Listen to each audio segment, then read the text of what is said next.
Good evening. This is Akashvani. I am Valsa Williams with the news at 9.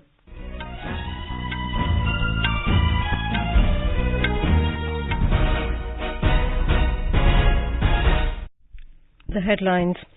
Supreme Court refuses to entertain a PIL seeking a direction to the Lok Sabha Secretariat for inauguration of the new Parliament building by President Droupadi Murmu. Reserve Bank of India informs Delhi High Court that withdrawal of 2,000 rupee denomination banknotes was a currency management exercise and a matter of economic policy. BJP highlights achievements of NDA government as it completes 9 years at the centre. US President Joe Biden and Republican McCarthy closing in on a deal that would raise the government's $31.4 trillion debt ceiling for 2 years. And in hockey, India loses their opening match against Belgium 1-2 in the European leg of FIH Pro League 2022-23 in London. The Supreme Court today refused to entertain a PIL seeking a direction to the Lok Sabha Secretariat for inauguration of the new Parliament building by President Droupadi Murmu. A bench of Justices J.K. Maheshwari and P.S. Narasimha told petitioner in-person advocate Jaya Sukin that the court understands why and how this petition was filed and it is not inclined to entertain this petition under Article 32 of the Constitution. Sukin said under Article 79 the President is the executive head of the country and she should have been invited. He, however, said if the court does not wish to entertain the petition, he be allowed to withdraw it. Prime Minister Narendra Modi today said the new Parliament building will make every Indian proud. In a tweet, Mr. Modi shared a video which offers a glimpse of the iconic building. He requested people to share this video with their own voiceovers which conveys their thoughts. He asked people to use the hashtag #MyParliamentMyPride. The Prime Minister will retweet some of them. Home Minister Amit Shah in a tweet said, the sacred Sengol given to former Prime Minister Jawaharlal Nehru by a holy Shaivite mutt from Tamil Nadu to symbolize India's freedom was banished to a museum as a walking stick. He said, Tiruvadithurai Adinam, a holy Shaivite mutt, itself spoke about the importance of the Sengol at the time of India's freedom. The Home Minister alleged that the Congress has heaped another insult by calling the Adhinam's history as bogus. The RBI today informed the Delhi High Court that the withdrawal of 2,000 rupee denomination banknotes from circulation was a currency management exercise and a matter of economic policy. The court, which was hearing a public interest litigation challenging the RBI's decision to withdraw the banknote from circulation, posted the matter for hearing on Monday. A bench headed by Chief Justice Satish Chandra Sharma was asked by the RBI to defer hearing on the plea in the light of the fact that the verdict stands reserved by the court on another PIL concerning the withdrawal notification. The Narendra Modi government at the centre has completed 9 years today. This is the second term of the BJP-led government which came into power again in 2019. Union Minister Dr. Jitendra Singh today said, in the last 9 years, under Prime Minister Narendra Modi, India has traversed unlimited space. Addressing the India Defence Conclave 2023 in New Delhi, Dr. Singh said Prime Minister Modi has taken several policy initiatives in the past 9 years to encourage indigenous design, development and manufacture of defence equipment, thereby promoting Atmanirbharta in the defence sector. Home Affairs and Cooperation Minister Amit Shah will inaugurate the National Conclave on 9 Saal Seva Sushasan Garib Kalyan in New Delhi tomorrow. Information and Broadcasting Minister Anurag Singh Thakur and Minister of State for Information and Broadcasting Dr. L. Murugan will also be present at the occasion. Talking to Akashvani News, Chief Executive Officer of Prasar Bharati Gaurav Dwivedi said 3 thematic sessions, India Surging Ahead, Jan Jan Ka Vishwas and Yuva Shakti Galvanizing India, will be held during the event. पहला जो discussion session है India surging ahead की theme पर है। किस प्रकार से पिछले 9 वर्षों में विभिन्न क्षेत्रों में भारत गतिमान हुआ है उसके ऊपर परिचर्चा की जाएगी। दूसरा सत्र हमारा रहेगा जन जन का विश्वास और इसमें मुख्य रूप से विभिन्न सामाजिक क्षेत्रों में किस प्रकार से प्रगति हुई है और उसमें आने वाले समय में क्या अपेक्षा रहेगी। और तीसरा सत्र युवा शक्ति के ऊपर हमारी आबादी का आधे से अधिक हिस्सा अभी भी युवा वर्ग है, तो युवा वर्ग किस प्रकार से राष्ट्र की प्रगति में कारक बन रहा है, इस विषय के ऊपर चर्चा होगी। BJP leader Ravi Shankar Prasad has hit back at the Congress on its questions over multiple issues related to price rise, unemployment and others, terming them as a bundle of lies. He said the Indian economy was among the fragile five during the UPA rule, but under the BJP rule it is in the list of top 5 economies of the world. He added that the country's economy was a $1 trillion economy in 2014, but now it is $3.5 trillion. He highlighted that India's retail inflation was 4.7% in April this year, unlike countries like the US, France and Australia, where inflation is much higher. As the Narendra Modi government completes 9 years in office today, Akashvani News presents a series of special stories on the government's initiatives. The central government has provided ease of living for those who are in need of a shelter. More than 3 crore houses have been built under the rural scheme, more than 2 crore pakka houses, and in urban areas, over 58 lakh pakka houses have been built over the past 9 years. More from our correspondent.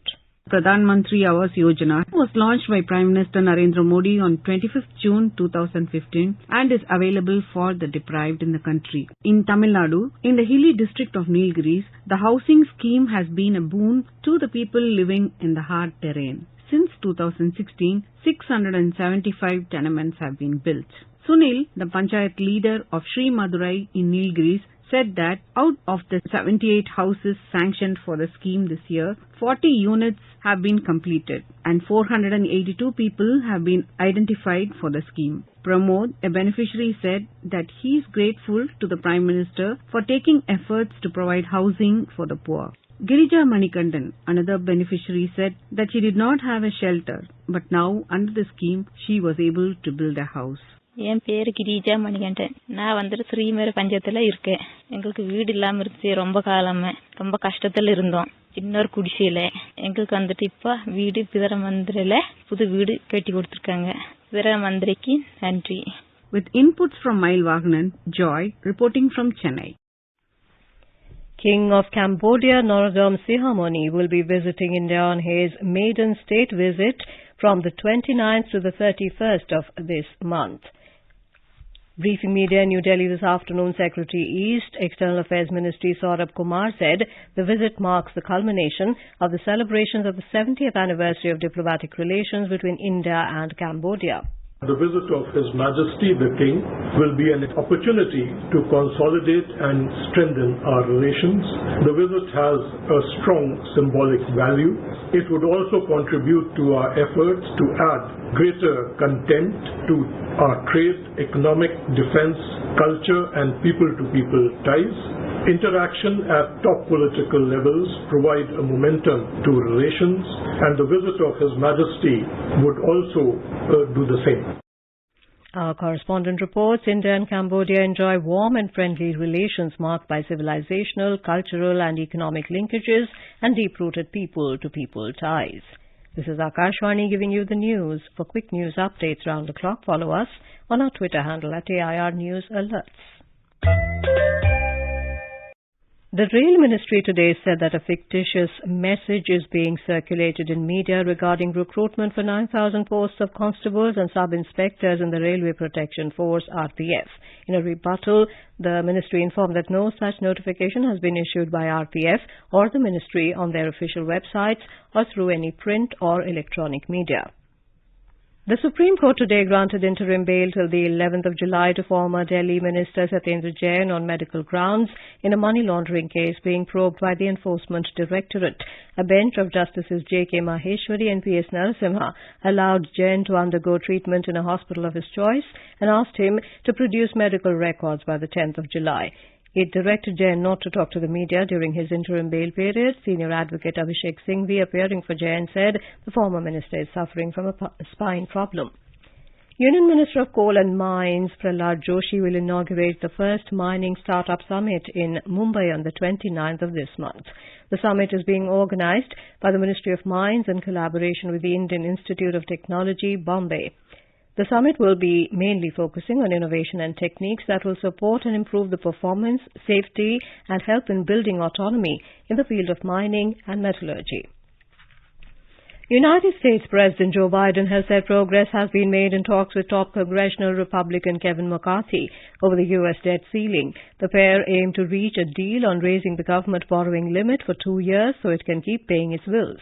A U.S. debt default with a 1st June deadline looming would upend the economy and have a global impact.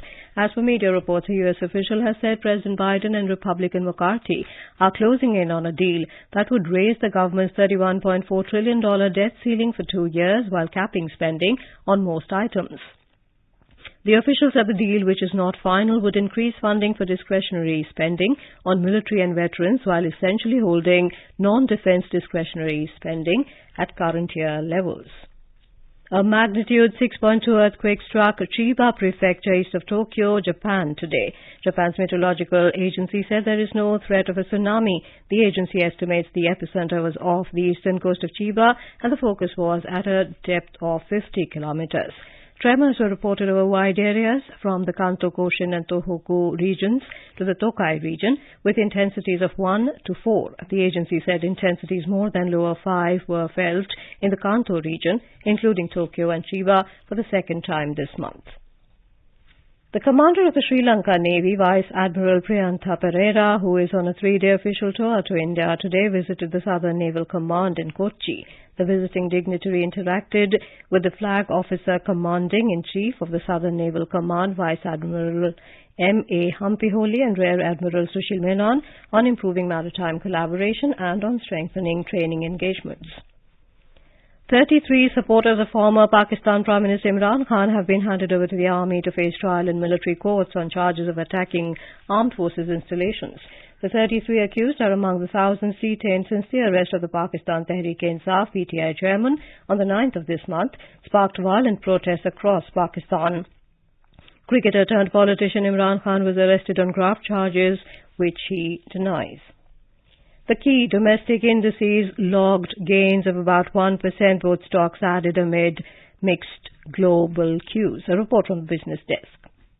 The Sensex appreciated 629 points to finish at 62,502. Nifty also climbed 178 points to end at 18,499. In the forex market, the rupee appreciated 17 paise to close at 82 rupees and 57 paise against the US dollar. Gold prices were trading at around 59,586 rupees per 10 grams, and Brent crude was trading at $76.80 per barrel. Lalema Aneja Dang for Akashvani News.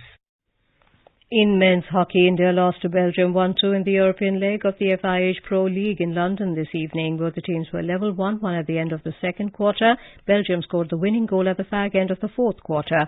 During the tournament, India will also take on the Netherlands and Argentina in Eindhoven, the Netherlands. Indian shuttlers PV Sindhu and HS Prannoy have advanced to the semi-finals of the Malaysia Masters.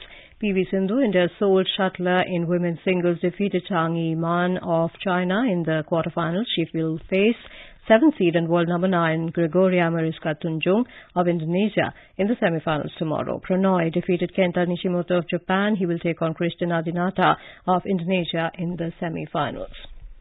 India Meteorological Department IMD has retained its forecast for a normal monsoon season for the country, barring the northwestern region. In its update of the long-range forecast for the season, Met Office said India is set to receive normal rainfall this monsoon season despite the El Nino phenomenon.